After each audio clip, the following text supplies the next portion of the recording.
the most suitable of their own people out to each of the towns to discover unobtrusively what was going on.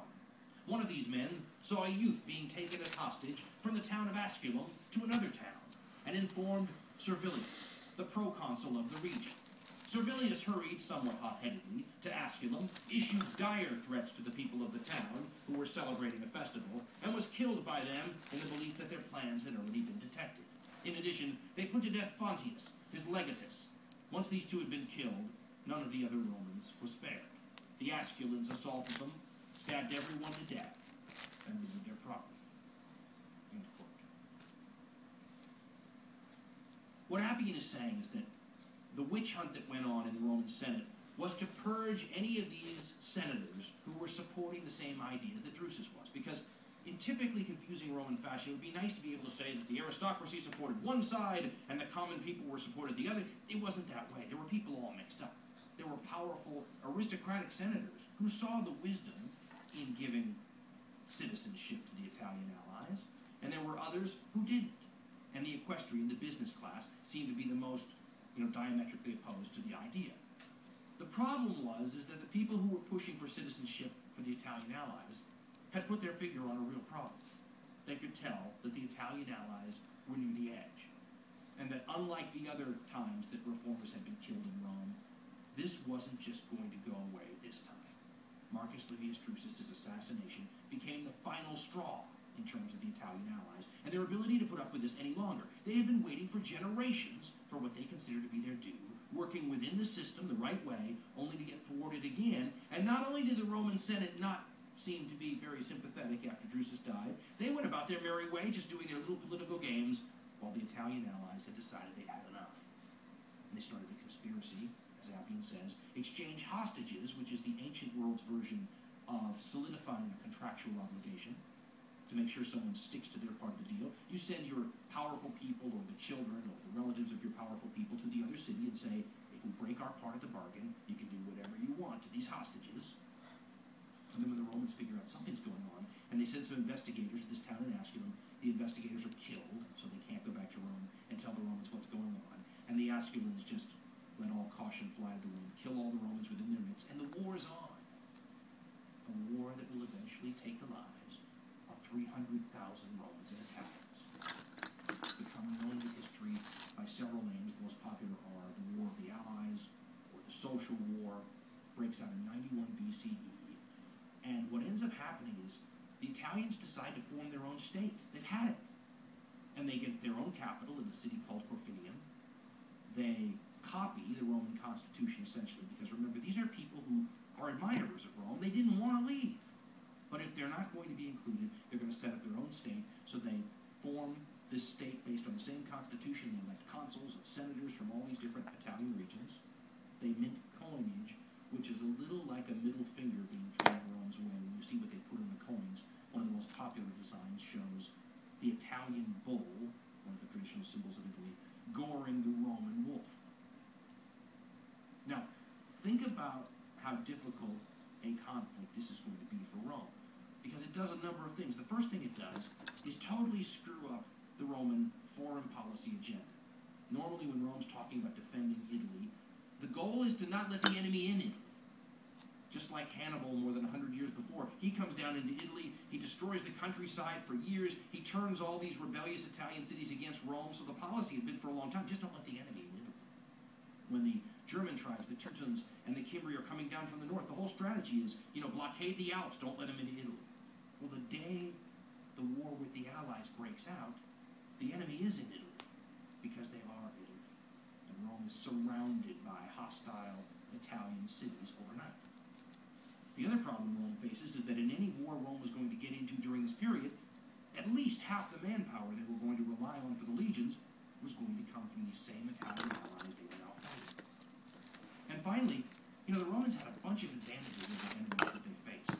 From generals to tactics to organization to weapons to the individual toughness of their soldiers. They had none of these advantages over the Italians because the Italians were fighting in the Roman legions as Romans, and when they fought, for the Italian allies against the Romans, they fought the same way. They knew all the tactics, they knew the generals, they knew the weapons and armor because they used them themselves, and they had their own legionaries. This war would rage for several years and was ruinous to Italy. And yet, that's not the part that it's important to know about this the most for. The reason the war with the Allies is important to history, because it's over in a few years, so in that sense it's not so important. It's so important because what it showed to the rest of the known world, the Mediterranean world, the world that was under Rome's thumb, is that all of a sudden the lone world superpower was vulnerable, and vulnerable in a way it hadn't been in, a couple of lifetimes. This is a country that had no more natural enemies because they defeated them all. And the last time that they fought big wars against big empires, not these German tribes and not these guerrilla wars in North Africa, the last time Rome was beating up big empires with kings and civilized armies and the whole thing, they were doing it with like one hand tied behind their back. They were suffering a fraction of the casualties and wiping out whole armies. They were doing it easily. Now all of a sudden, the superpower looked vulnerable, and there were a lot of people living under the Roman thumb that saw an opportunity to escape. The first opportunity, maybe the only opportunity in a very long time. So while Rome appears to be breaking up internally, a particular king in a small, out-of-the-way kingdom called Pontus, which was located on the shores of the Black Sea in what's now Turkey, a guy named Mithridates VI, maybe the most interesting non-Roman individual in this whole story, decides the time is right to live up to what his birthright is. This is a guy who's portrayed in all the sources as a person who lived his life in preparation for taking down Rome, and what better time to do this than when it appears that Rome is occupied trying to keep from falling apart. Mithridates is sort of a person you could look at as Alexander the Great's dream come true. Because when Alexander the Great Macedonian Wunder king from a couple hundred years before, when he destroys the Achaemenid Persian Empire, this empire that had been in control of all of Asia for a long time, he decides that instead of ruling over them as a conquered people, the historians from the period say, he wanted to fuse the Westerners and the Easterners together into one sort of hybrid people. He would hold these very high-profile mass marriage ceremonies between Macedonian generals and officers and have them marry Persian noblewomen together in the hopes that then you would create a new generation of mixed blood that would then run this unified empire. Well, for the most part, that failed for a lot of reasons. But Mithridates VI was sort of the living embodiment of that Alexandrian dream, because he himself was of the mixed Persian and Macedonian Greek heritage. And he would use this all through his reign, because when he was conducting diplomacy with Easterners living in the old Persian Empire, or the remains of it, he would always highlight his ethnic heritage and his connection to the great kings of the Achaemenids, people like Darius and Xerxes, the people who fought the Greeks at Thermopylae and the Spartans and all that. And when he was dealing with the West and the Greeks, he would highlight his Greek heritage. And not just that, his connection to Alexander the Great. He's even supposed to have had some of Alexander's stuff, hundreds of year-old relics. One that they specifically mentioned is Alexander's personal cloak. And he'd go riding around in this sometimes and portray himself as the great liberator of the Greeks, which is kind of a joke, because the Greeks really hated Alexander during his lifetime, but they didn't realize what they were going to get later, which was the Romans, which looked a lot worse to them. All of a sudden, Alexander the Great, or this reincarnation of his spirit in the form of Mithridates VI, becomes a little like King Arthur to them. Maybe he's the guy who's going to ride in on the white horse and liberate them. A Greekish guy coming to liberate Greece from the Roman tyranny. And Mithridates understood this, which is why he portrayed himself that way. There was a lot of propaganda involved in what Mithridates was doing, because Mithridates understood something innately. He was the king of a rich, tiny kingdom. They were not going to be able to overthrow Rome. What they could do was spark a revolution and get all of these people that Rome was holding down to overthrow Rome together. Now, Mithridates' personal history is fascinating. There's a new book about him called The Poison King, because this is a guy who's fascinated, we're told, and always had a reputation in the ancient world as being fascinated with poison. Not so hard to understand, by the way, if you understand that both the Macedonian heritage on one side of his family and the Achaemenid heritage on the other side of the family had a ton of rulers that were poisoned to death. might very well try to make yourself poison-proof, which is exactly what we're told Mithridates tried to do. He's supposed to have taken small amounts of all different kinds of poisons from the time he was a kid, hoping to develop some sort of a resistance to them. He was also supposed to continually dose himself with antidotes, hoping to build up some of that in his blood. So fascinated with poison. Supposed to have kept a hollow ring on his finger at all times with a bit of a very particularly special poison in it, just in case. And the story is that Mithridates is born to a mother who tries to kill him. So he flees at a very early age to the countryside to avoid his murderous mother and lives an almost Tarzan-like existence, the sources say. He's killing animals with his bare hands. He's super strong, the sources make him out to be. And they say he can speak 22 languages, and he's just this fascinating character.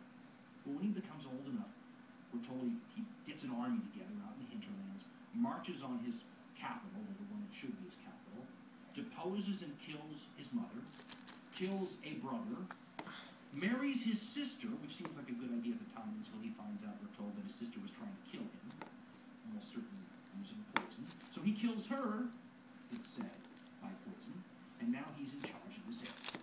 He's even supposed to have had a run-in with the great six-time consul and Roman leader Caius Marius early on in his kingship, where Marius sort of treats him like a scolding parent and tells him he better behave and says something to the effect of, listen, unless you can make your tiny little kingdom as powerful as Rome, you would be well off to do what Rome tells you to do. Well, doesn't seem to be the course Mithridates is actually setting. And we're told by the sources that he learns about the way that people in the Roman East, which is what's now Turkey and Greece, what they're feeling by going and walking amongst the people in disguise, undercover. Not as the king, but as this regular traveler and wanderer, and listening to how upset people are with Rome. People are violently angry with Rome. Not only are they being oppressed by the taxes that the publicani and the Roman tax farmers and the businessmen are putting on all these people, but when they can't pay, the Romans are selling them into slavery, and they're exploiting everything. And I mean, it's awful. And the people are ready to explode, but they don't have the military means to do this, even though Rome's only got a couple of little legions guarding this whole area. And that's another thing Mithridates is supposed to figure out while he's in disguise, traveling. And so what ends up happening is when Mithridates is on the throne, he's watching what's going on in Italy as the social war begins to tear Rome apart. And he's got to be thinking, when am I ever going to see a better opportunity to get my plan of creating an anti-Roman revolution going than now? They're busy. They may not even survive this. And so a border war breaks out between Mithridates and a bunch of little puppet states that border Pontus. These are Roman puppet states. And no one to this day knows who started it all. The Romans may have had a guy named Manius Aquilius who may have fostered this whole thing.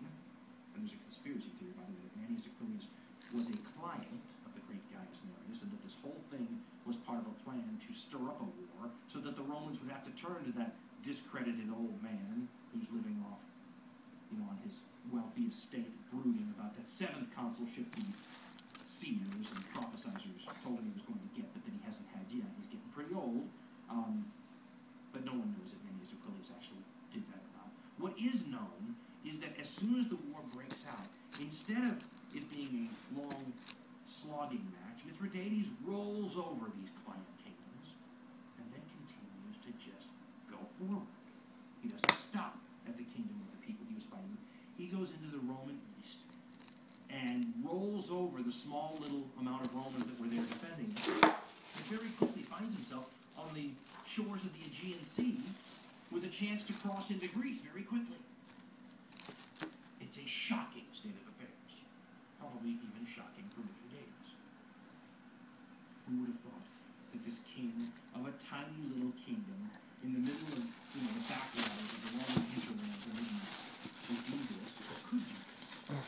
And Mithridates starts putting his plan into action once this military, this unexpected military victory happens, by telling all of the people in the East where he is to rise up against the Roman oppressors. And he does this in a way that I've never found anything equal to this ever. Now, there may be stuff out there. I haven't found it. I'm just a fan of history, so maybe I don't know. But try to find an occurrence that is like what Mithridates did when he issued issued a secret execution order to all these cities in the Roman East at the same time. And he told all these people that at this night, on this date, you were to rise up and kill all the Romans around you. Author Tom Carlins writes about the reaction of the Greeks to the coming of Mithridates, this killer of his own mother, this man that normally the Greeks would not have looked at as anything other than a barbarian, but they were desperate. Here's what Tom Carlins writes, quote, "As a matricidal barbarian, he was hardly the kind of champion the Greeks would normally have taken to their hearts. But better a matricidal barbarian than the publicani. The longing for freedom was so desperate, and the loathing of Rome so visceral, that the provincials were willing to go to any lengths to dispose of their oppressors.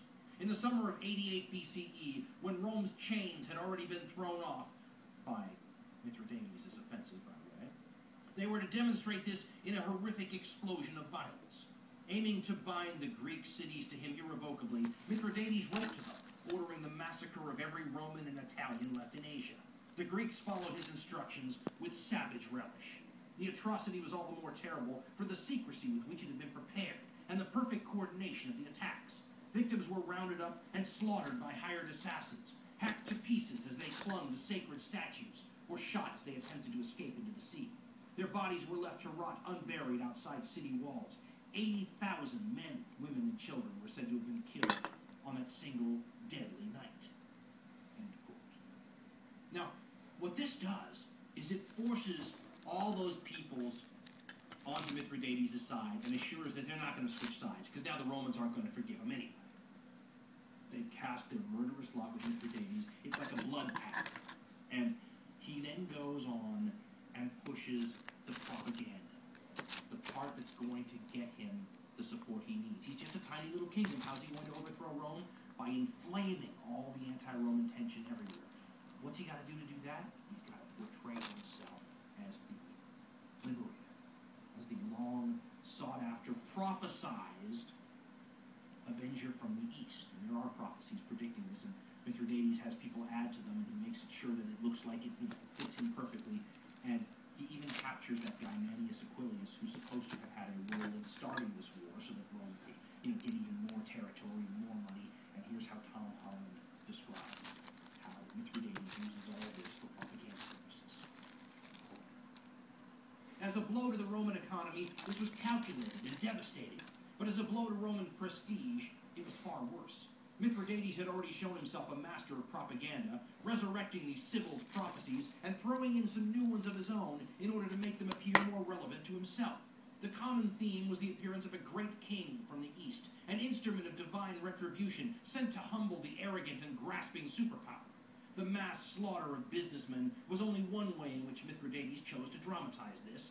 Even more calculated for effect was the execution of Manius Aquilius, the Roman commissioner who had provoked Mithridates into war in the first place.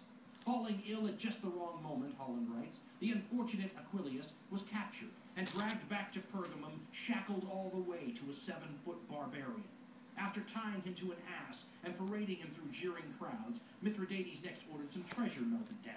When all had been prepared, Aquilius's head was jerked back, his mouth forced open, and the molten metal poured down his throat. He has Mithridates then saying these words, quote, "Warmongers against every nation, people, and king under the sun, the Romans have only one abiding motive, greed, deep-seated for empire, and riches." And then Holland continues, quote, "This has been the verdict of Mithridates on the Republic, and now, in the person of her legate in Asia, he exacted symbolic justice. Manius Aquilius choked to death on gold." End quote. So, Manius Aquilius drowns on gold. And that's a symbol for all of Rome's, downtrodden subjects that aren't Roman, that they could relate to, because for them that would be karmic payback for the Romans drowning on, the greedy Romans drowning on gold. Now, what this does is force the Romans to finish up the social war fast. They haven't the luxury of doing wars with their allies the way they normally do. The Romans are extremely severe as a people. They're one of these people that don't go in for half measures or compromises. When they fight you, they require, unconditional surrender, and the terms are always harsh. And for once the Romans are not in a position to do that. So they go to their Italian allies, and they try something that is very un-Roman in terms of a tactic to help end the war. The Romans offer concessions to these Italian allies. The first ones are offered to cities that are actually still loyal to Rome, but appear to be wavering, and maybe they're going to join the Italian cause. So the Romans turn to them and say, don't join the Italian cause, and if you don't, we'll let you be citizens. Think about how that must have gone over. This is what these cities have always wanted. They never wanted to leave Rome. They just wanted to be citizens, and now the Romans were offering it to them, and they said, well, yeah, sure, we're not going anywhere. We'll stay here. And once the Romans saw how well that was working out, they then went to a bunch of cities that appeared to be wavering from the cause of the Italian allies. Maybe they were going to come back to Rome. Their cities were being besieged by Roman generals. The war was expensive and tough. And the Romans went to them and said, listen, you come over to our side and we'll make you Roman citizens. And that worked out really well too. So finally the Romans said, listen, to any one of you Italian allied cities who lay down your arms, we'll make you all Roman citizens. Now, of course, you're probably thinking what the time which is if the Romans had just done this initiative, none of these wars would have ever happened. 300,000 Romans and allies wouldn't have had to die. Italy wouldn't have had to have been, burned and raped, and all of the problems would have had to happen. And Mithridates maybe never would have lost his war, but that wasn't the way the Romans thought. The war against the allies was a loss all the way around. No one gained from that except Mithridates and, oh yeah, a couple of Romans. The Romans who gained from the war with the allies were a couple of the generals who fought on the Roman side. Because remember, in Rome, the generals are the politicians. They're the same people.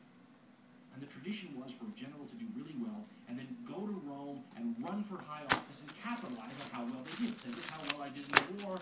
Wouldn't you like me to be the consul? After all, when you're the consul, the first thing you're probably going to have me do is lead a legion somewhere. And the guy who had done the best as a Roman general in the war of the allies was our old friend, Sulla. Remember, this is a guy who was a low-level junior officer in North Africa against Jugurtha and actually succeeded in bringing Jugurtha in. He's also the guy who performed so well as a sub-commander against the Cimbri, the Teutons. Now he was in a position to show, how competent and how well he could perform in a really pressure situation. And he was the perfect guy to choose because Lucius Cornelius Sulla was a defender of the old guard, of the old Roman virtues. If anyone was a perfect guy to be commanding Roman soldiers against these Italian allies who were trying to, in the old guard's mind, unconstitutionally change the system, it was Sulla. Because Sulla comes from one of the really old, distinguished Roman families. Think about someone who was born into the Bush family, or the Kennedy family, one of these rich, old-line families that are the bulwarks of the constitutional system and have been playing a role in it for generations. The tragedy of Sulla, at least in the eyes of a lot of the ancient historians, was that here's a guy born in a family where everybody's born with silver spoons in their mouths, but because of a little twist of fate, Sulla's father having died at a young age and the family being in debt, Sulla was born into one of these blue blood families without the money to back it up. They almost act like, when you read the historian, that it would have been better to have been born a lower-class person with no expectations than to have been born someone with such a noble and blue blood name and no money.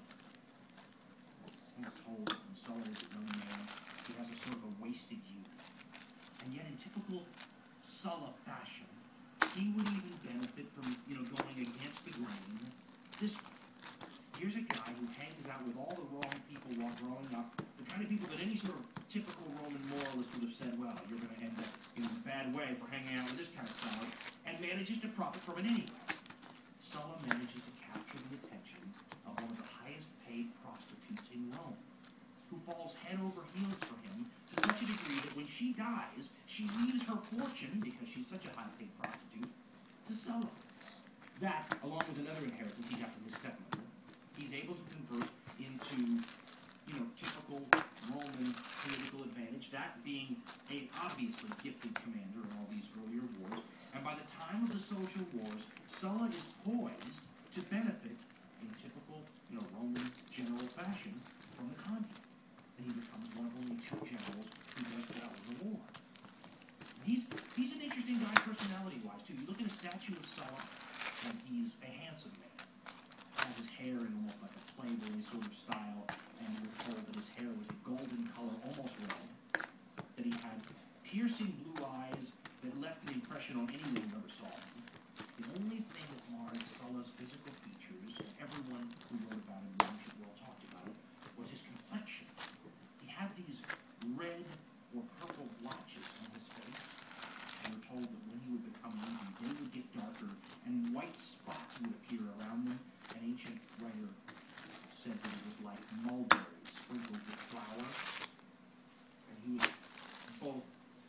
absurdly cruel at times, and had this ferocious ability to be wicked, was the only way we could describe it. And yet at the same time, we're also told he had this sense of humor and a sense of comedy that would come out at strange times, too. He's a fascinating figure, very controversial, if you look at ancient writers. They have a hard time getting their mind around this guy, too. He was a contradiction in a lot of ways.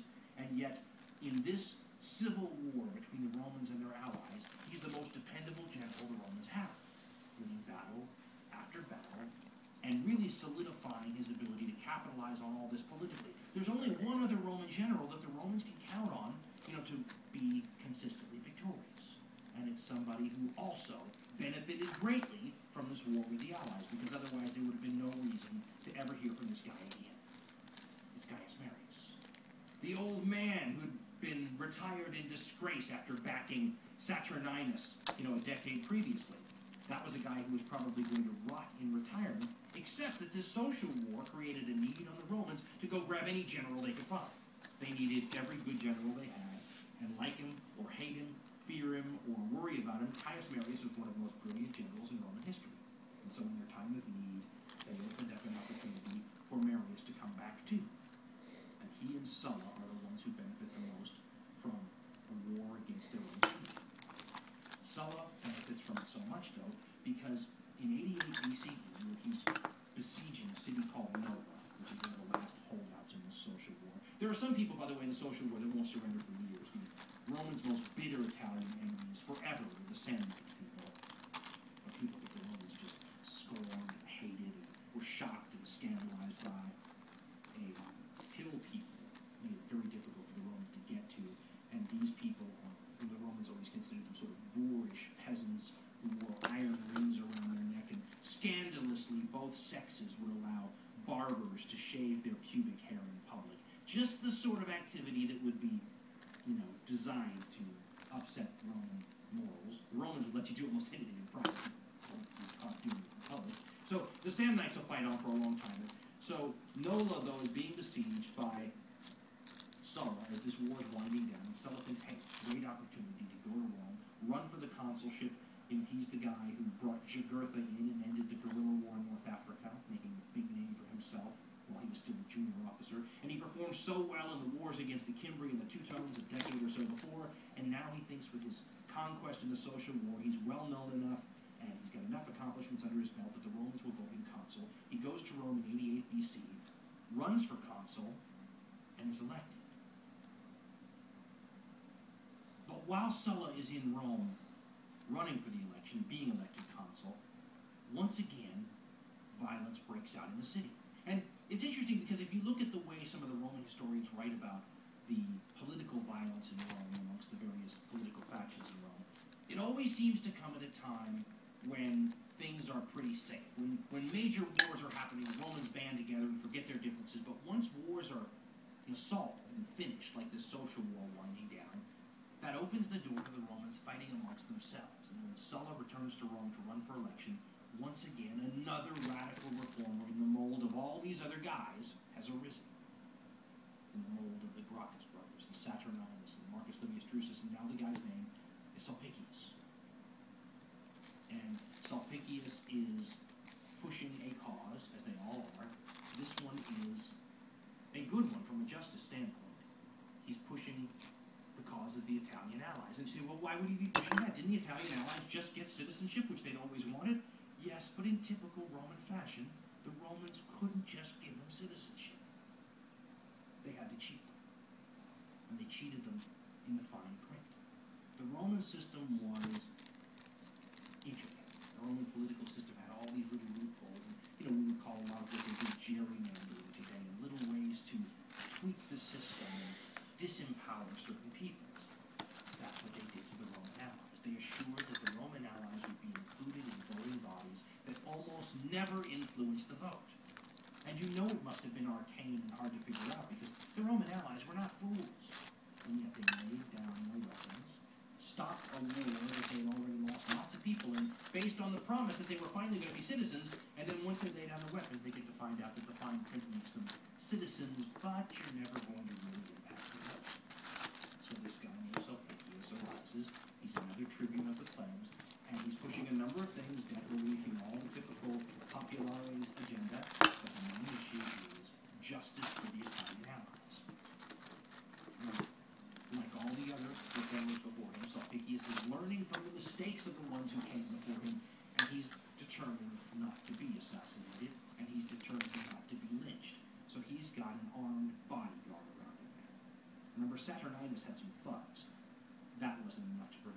disaster. So Sulpicius has an armed bodyguard of freed slaves and gladiators, some 600 of them armed. He calls them his anti-senate. So there's the senate, which tends to lynch people like him, and he has his armed anti-senate to prevent them from doing that. As a matter of fact, we're told at some point in all these proceedings, some of the senators do try to lynch Sulpicius, and Sulpicius's anti-senate prevents that from happening. Now, as Sulpicius is pushing his agenda, he's running into problems. One is he's spent a ton of money trying to get people to support him, and he's in terrible debt. The second thing is he needs help from somebody with more gravitas and more dignity and more power and more, weight behind him. Who can he turn to? Well, we're told he turns to the old man himself, the great Caius Marius, for help. Now, Marius, of course, has a history of this. The reason he was discredited and sent off to his wealthy villa the last time was because he backed one of these radical reformers, and now he comes out of retirement to back another. He offers to pay off Sulpicius' debt. He works with him. He just has something that he wants out of the deal. He wants what Sulla just got. Not the consulship. He's fine with Sulla being the consul right now. Marius wants what the consul's going to get. The consul's traditionally who gets to fight the wars. What's the war about to happen? The war against Mithridates. What is it Sulla wants? The war against Mithridates. Why? Because it's perceived to be an easy war with huge benefits. The one thing about the Roman East is that's the rich part of the Roman conquest. The East is always associated with wealth, and Pontus, which is a place that's unconquered, is supposed to be wealthier still. The tales that circulate from the Roman sources talk about, for example, Mithridates' army. And they say that Mithridates' soldiers' weapons are all inlaid with pure gold, and that the armor that the troops wear has precious gemstones sewn into them. It must have looked fabulous on parade, if that's all true, but you can see how the Romans are looking at this and their mouths are watering. Rome is in a tough economic time right now. The social wars have caused economic upheavals. The changes in the wealth, where the wealthy were becoming richer and the poor becoming poorer, have been a problem for quite some time. And Mithridates' offensive in the east has destroyed land rates and equity, and it's just the economic times are terrible. So what's the best thing that could happen? Well, going back and getting a chance to re-rape and re-plunder the whole Roman East as you reconquer it, and then as a cherry on top of that cake, take Pontus too. Every ambitious, powerful Roman wants that job. And the only guy who's gotten that job by playing fair and square with the rules is Sulla, running for office, getting the job, and now he's going to lead the conquest into the east. He goes off back to his army, still besieging Nola, tells them, get ready, boys, we're going to go conquer Mithridates. The army's pleased as heck because they all think they're going to gain a lot too. Everybody involved in this venture is going to come out a rich man. And all of a sudden, two riders are seen approaching over the horizon toward the siege works at Nola in 88 BCE. They dismount, and they tell Sulla that he's got to turn over his army. He's got to be confused. And he said, why? And they say, because the People's Assembly has voted to give the army and the command of the whole war against Mithridates to somebody else. They're giving it to Marius. And this must have been shocking. Here's how Appian describes this whole state of affairs. When Mithridates, king of Pontus and of certain other peoples, invaded Bithynia and Phrygia and the parts of Asia which adjoins them, as I have described in the preceding volume, it fell to Sulla, who was consul and still in Rome, to take command in Asia and conduct this war against Mithridates. But Marius, thinking that the campaign would be straightforward and extremely lucrative, coveted the command, and by making many promises to the tribune Publius Sulpicius, won him over as his ally in this project. He also encouraged the newly enfranchised Italian citizens who were discriminated against in the voting procedure to hope that they would be distributed in all the tribes, which were going to make them equal voters. He said nothing, however, about his own needs, but said that he would deploy the goodwill of the Italians in support of all he did. Sulpicius forthwith proposed a law on the subject, which, if passed, would bring about everything that he and Marius wanted, since the new citizens, meaning the newly enfranchised Italian citizens, far outnumbered the old.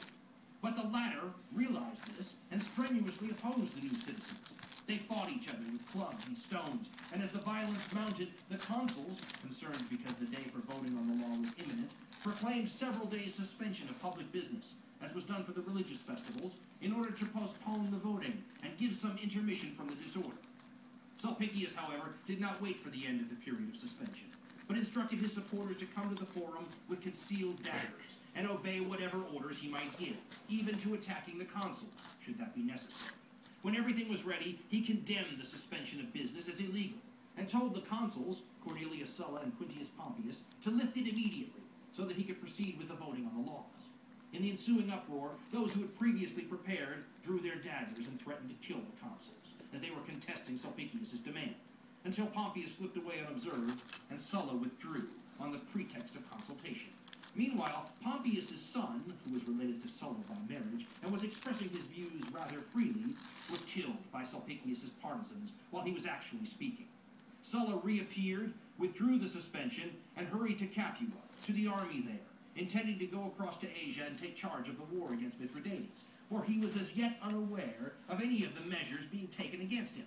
Now that the suspension had been lifted and Sulla had left Rome, Sulpicius passed the law and immediately elected Marius to the command against Mithridates in place of Sulla, which was the reason all this had been done. This is a turning point in Roman history. Because what happens next was completely unexpected, and yet in hindsight, you could see it coming a mile away. Remember, this is the Roman system that has fostered and created a contest of ambition. And this is a king of the mountain game where you play both offense and defense. Sulla thought he was playing offense by running for consul and becoming king of the mountain, and now he gets the benefits of going against Mithridates in the east. What happened to him was that Marius was playing defense and sabotaged his ability to get the top job for the war in the east, even though he thought he already had it. How would Sulla respond? Well, Sulla had something that Marius didn't. 35,000 armed veteran legionaries at his disposal. And what you can tell by how this whole thing worked out is that Marius, who was an extremely intelligent guy, and Sulpicius, who was clever as heck, never in their wildest dreams thought that Sulla would do what he was about to do. It was so against precedent, it was such a violation of protocol, no one had ever done it before, it never entered their minds to think to themselves, gosh, we don't have any troops, and he's got 35,000 guys. What might he do with 35,000 guys? Well, the answer is, we're told, Sulla went to his troops, told them what had just happened. Now remember, not only is Sulla losing out in this war against Mithridates, but ever since Marius reformed the army a decade ago, the army has their loyalty to the commander now, not the state. It's the commander who assures that the army is going to get what they want. It's the commander who basically makes a deal with the army and then is responsible for following through with their part of the bargain. The army owes Sulla everything. And Sulla goes to them and says something to the effect of, guess what? We've just been stripped of the war against Mithridates. What should we do? He doesn't go so far as to propose anything that they should do. That would really be beyond the pale. So he just throws that out there at them. The answer they give him is to pick up stones and stone the two riders who came from Rome to give them the news that the command had been stripped to death. And then they exhort Sulla to take them to Rome, where they would restore what had been taken from him. So Sulla takes 5 of the 6 legions away from besieging Nola, leaves the last one there, and that's important, actually, and then begin to march under arms towards Rome. And this is such an unprecedented event that all of Sulla's officers, except for one, refuse to go with him. They are not going to be a party to this breach of constitutional etiquette. Sulla, on the other hand, is using constitutional precedent as his defense. As he's marching on Rome, several times Roman diplomats and deputations appear from the city to ask him in an astonished tone, what is he doing? What are you doing with these troops? And why are you coming near the city? And Sulla gives the same answer every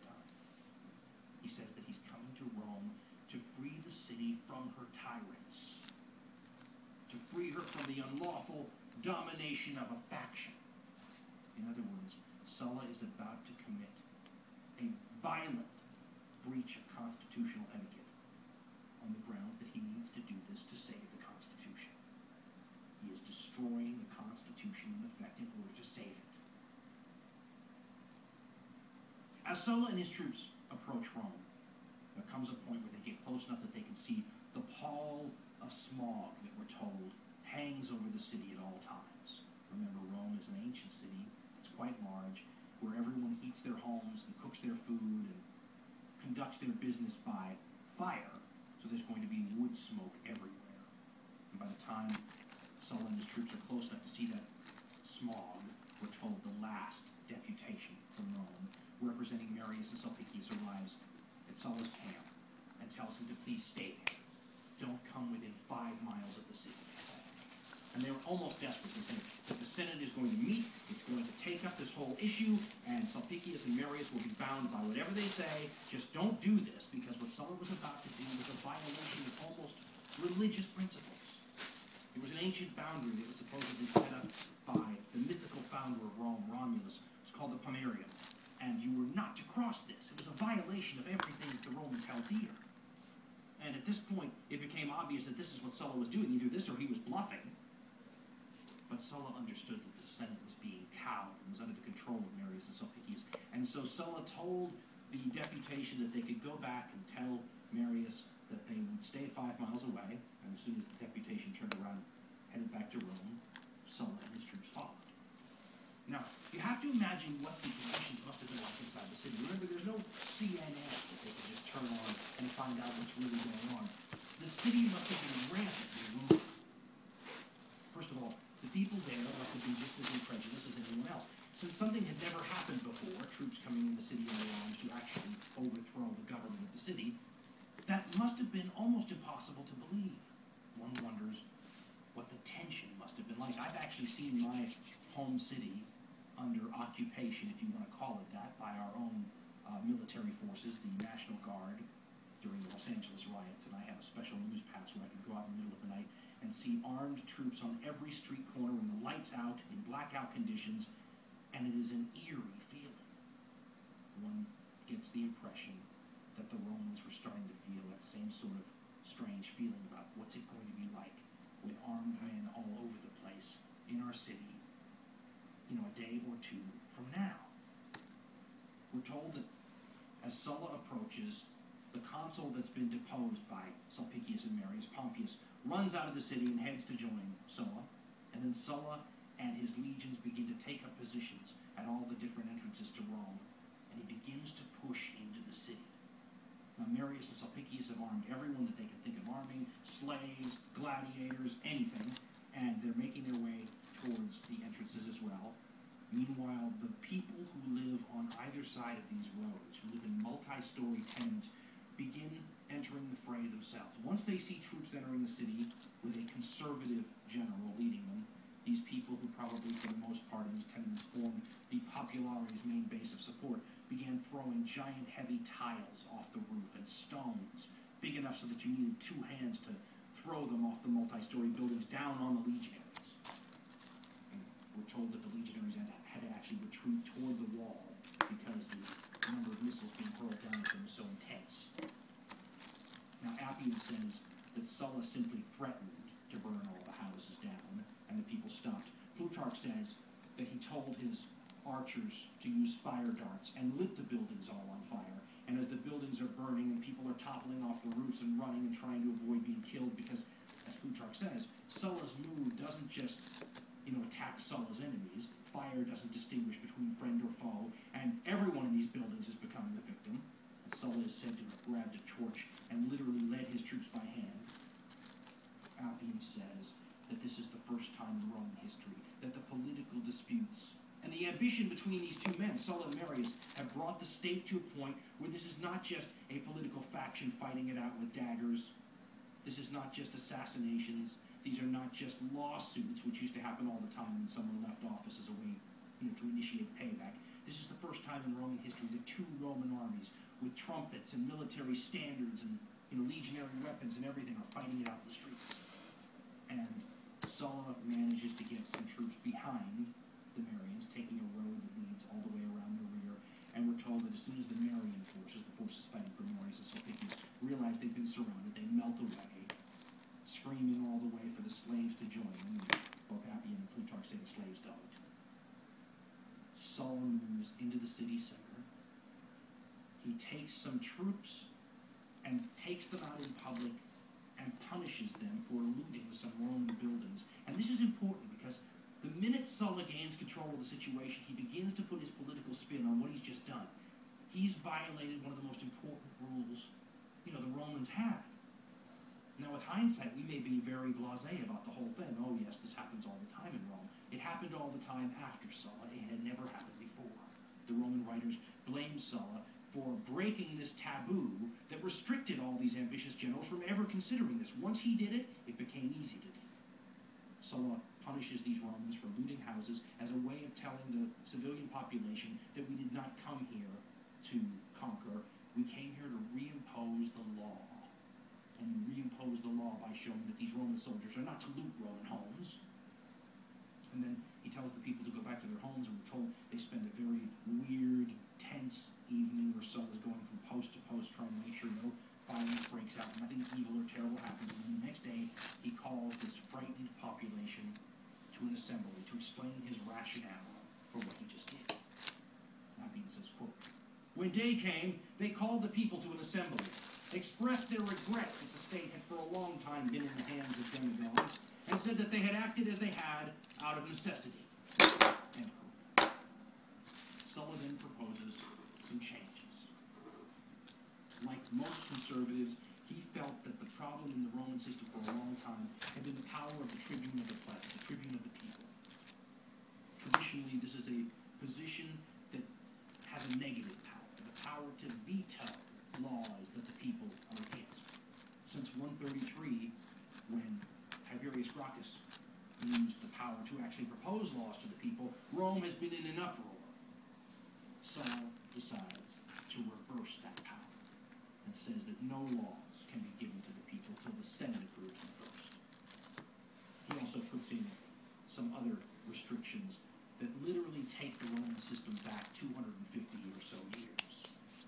And Appian says, quote, "They," meaning Sulla and his attendants, "thought that these measures would ensure that civil discord would not be caused either by a law being put to the people before it had been put to the Senate, or by voting being controlled by the poor and hot-headed, instead of by those who possessed property and good sense." So you can see these are the kind of reforms that a conservative who thought that the public had been out of control for a long time would impose.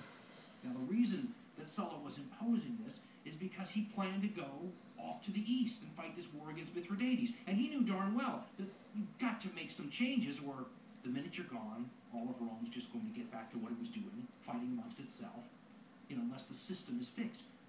He was coming in to repair the Constitution, which was perceived as being broken. He also falls into that category. So many of the other important people in this story fall into what Susan Wise Fowler says, breaking the law in order to do good.